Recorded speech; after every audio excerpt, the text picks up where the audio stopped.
طالبان ولې او د څه لپاره جوړ شول؟ ویډیو ګورئ او چا جوړ کړل؟ بیخي جالب او وروستي حقیقتونه ښکاره شول. د سعودي عربستان د استخباراتو پخواني مشر شهزاد ترکی فیصل د افغان مجاهدینو له تازه رسواییو څخه پرده پورته کړې ده او ویلي دي مجاهدین د دې لپاره رامنځته شول چې پر پاکستان د شوروي اتحاد د برید مخه ونیول شي. نوموړي د سعودي دولتي خبري شبکې سره په مرکه کې ویلي د شوروي اتحاد پر وړاندې جګړه کې سعودي عرب، امریکا او پاکستان یو اختلاف کې وو او د شوروي اتحاد د مخې د ډب کولو لپاره د پاکستان لخوا په جوړو شویو کمپنیو کې زرګونه عرب جنګیالي ځای پر ځای شوي وو.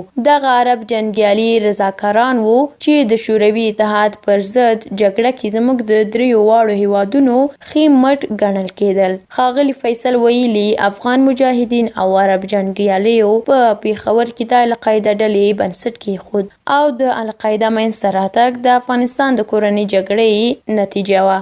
نوموړی منکر شوی دی چې ګواکې د القاعده په رامنځته کولو کې د امریکا او سعودي لاس و، خو دی یې نه ده رد کړې چې پاکستان په دې کې څه قرارداد درلود. له اسامه بن لادن سره زما هیڅ اړیکه نه وه. هغه مې په اسلام آباد کې د سعودي په سفارت کې یو ځل وکت، بیا مې په جده کې لیدلی و. په اخره لیدنه کې عرب مجاهدینو ته په مین کې د استخباراتي معلوماتو د رسولو غوښتنه راڅخه وکړه، خو ما رد کړه. ښاغلي فیصل زیاته کړې ده په 1995 کال کې د سودان پخواني ولسمشر عمر البشیر په دې شرط سعودي ته د اسامه بن لادن د سپارلو هوکړه وکړه چې سعودي کې به د هغه پر ضد هیڅ قانوني اقدامات نه کیږي، خو په وینا یې چې سعودي دا خبره رد کړې ده. نوموړی وایي له هغې وروسته اسامه بن لادن افغانستان ته ولاړ.